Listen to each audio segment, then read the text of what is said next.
Assalamualaikum warahmatullahi wabarakatuh. Ya, perkenalkan, nama saya Saiful Muhammad Nur Rifai dari kelas 4C Ilmu Pemerintahan FISIP Untirta. Dan juga di sini saya akan menjelaskan atau mempresentasikan hasil penulisan makalah saya yang berjudul tentang analisa pelaksanaan sistem pemerintahan rejim demokrasi dan otoriter. Studi kasusnya di negara Indonesia dan di Korea Utara. Dan juga diajukan untuk memenuhi salah satu tugas mata kuliah perbandingan politik pemerintahan. Kemudian dalam analisa pelaksanaan sistem demokrasi pemerintahan rejim demokrasi dan otoriter, ini memang sangat menarik sekali untuk dibahas, ya kan. Ada perbedaan sistem dari kedua negara tersebut. Memang dalam perkembangan berbagai negara sebenarnya tidak terlepas dari faktor kepemimpinan yang menentukan negara berorientasi politik kemana.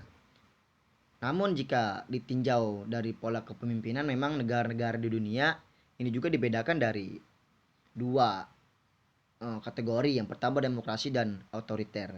Nah, memang yang saya akan bahas di sini salah satunya adalah negara Indonesia yang dimana memakai sistem demokrasi. Karena pelaksanaan sistem demokrasi di Indonesia dalam perjalanannya ini mengalami banyak sekali perubahan, kan, banyak sekali pasang surut. Karena hal itu ditandai dengan adanya perubahan demokrasi yang pernah dilakukan di Indonesia. Kemudian dalam negara otoriter. Nah, salah satu negara yang dianggap menjalankan sistem otoritarian atau otoriter adalah negara Korea Utara, khususnya pada rejim Kim Jong Un yang saya akan bahas. Karena mungkin teman-teman juga sudah mengetahui Kim Jong Un keadaannya sekarang karena dia lagi sakit dan akan digantikan oleh saudara-saudaranya karena dia juga membuka sistem dinasti gitu. Ya, selanjutnya. Demokrasi. Demokrasi adalah bentuk sistem pemerintahan suatu negara sebagai upaya mewujudkan kedaulatan rakyat, kekuasaan warga negara atas negara yang dijalankan oleh pemerintahan negara tersebut. Nah, istilah demokrasi berarti rakyat.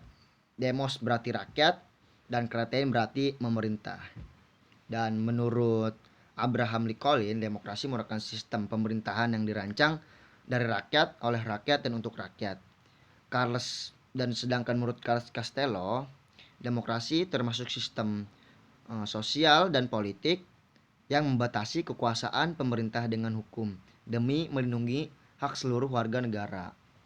Nah, di sini dengan arti dari istilah kata demos berarti rakyat dan kratein berarti memerintah, dan juga ada 3 pilar demokrasi atau trias politika. Nah, ini hubungannya dengan teori Montesquieu, ya kan? Karena para pakar terlebih dahulu ini para pakar seperti terlebih dahulu ajaran Montesquieu tentang pemisahan kekuasaan yang kemudian dikenal dengan trias politika. Nah, trias politika ada eksekutif, legislatif dan yudikatif. Oke. Sebenarnya memang dalam demokrasi ini ada beberapa model, ya kan. Proses pelaksanaan demokrasi Indonesia ini banyak sekali perubahan. Ini dia proses pelaksanaan demokrasi di Indonesia. Yang pertama itu pelaksanaan demokrasi pada masa revolusi, pelaksanaan demokrasi pada masa Orde Baru. Orde Baru di situ ada demokrasi liberal, ada demokrasi terpimpin. Kemudian yang ketiga pelaksanaan demokrasi pada masa Orde Lama, dan ada pelaksanaan demokrasi pada masa reformasi hingga saat ini. Iya, baik. Pada proses demokrasi di Indonesia ini memang banyak sekali mengalami perubahan di setiap pemimpin negara Indonesia, ya kan. Nah, kemudian dalam proses demokrasi Indonesia juga pada demokrasi pada masa revolusi ini demokrasinya sangat terbatas pada interaksi politik di parlemen dan berfungsinya pers yang mendukung revolusi kemerdekaan. Kemudian dalam pelaksanaan demokrasi masa Orde Lama juga ada demokrasi liberal, demokrasi terpimpin, dan yang ketiga ada pelaksanaan demokrasi pada masa Orde Baru. Memang yang kita ketahui juga ya, dalam pelaksanaan demokrasi Orde Baru ditandai dengan keluarnya Super Semar atau Surat Perintah 11 Maret 1966.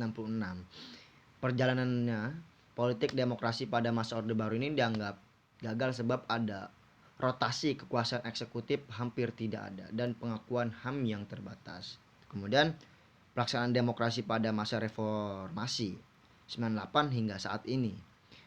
Ya, kita sama-sama ketahui lah, kita sekarang memakai sistem demokrasi yang dimana aspirasi masyarakat atau kegiatan-kegiatan pemerintahan masyarakat harus berperan aktif secara langsung gitu. Kemudian ya itu mungkin prosesnya. Dan otoriter. Nah, saya akan bahas di sini gaya kepemimpinan dari Kim Jong Un yang memakai atau yang menganut otoriter. Dan menurut Hasibun, kepemimpinan otoriter jika kekuasaan atau wewenang sebagian besar mutlak tetap berada pada pemimpin atau pemimpin itu menganut sistem sentralistik wewenang. Pengambilan keputusan dan kebijakan hanya ditetapkan sendiri oleh pemimpin.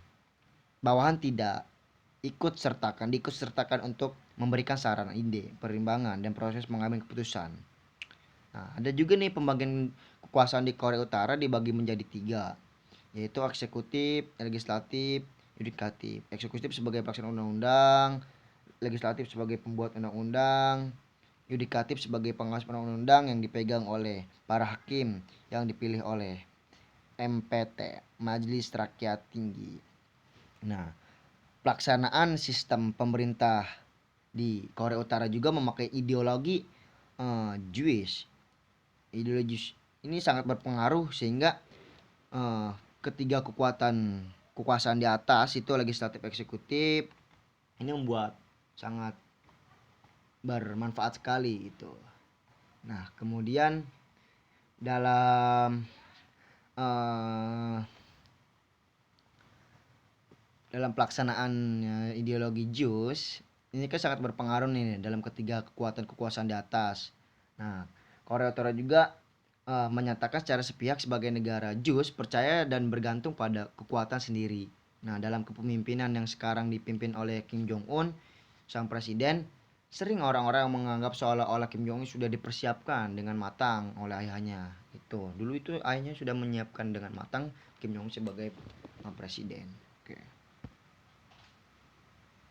Nah, pelaksanaan otoriter memang ada dalam segi bidang politik, bidang ekonomi, dan bidang keamanan dan sosial. Mungkin saya akan bahas dari bidang ketahanan dan keamanan. Nah, terpilihnya Kim Jong Un atau di Korea Utara dalam kebijakan kontroversial dari Kim Jong Un tentang menjaga keamanan negaranya, bahwa kapabilitas militer tentang senjata nuklir tidak cukup untuk memberikan pengaruh di Korea Utara, ya kan? Nah, itu. Dan untuk kultur politiknya juga, Korea Utara ini adalah negara diperintah oleh satu partai penguasa tunggal atau kekuasaan yang diwariskan. Tuh. Dan ideologi JUS yang tadi juga yang sudah saya sampaikan. Dan untuk dalam sistem partai di dalam negara Korea Utara, dalam pemerintahannya satu partai adalah ciri khas yang bisa ditemukan di negara besar sosialis ya kan. Partai yang berkuasa yang memutuskan ideologi, menempati posisi teratas dan sektor legislatif, administratif, dan yudikatif secara keseluruhan. Partai bukan menguasai ketiga lembaga. Intinya melainkan juga memimpin organisasi sosial dan kehidupan rakyat. Tuh. Mungkin itu saja yang dapat saya sampaikan, kurang lebihnya mohon maaf. Wassalamualaikum warahmatullahi wabarakatuh.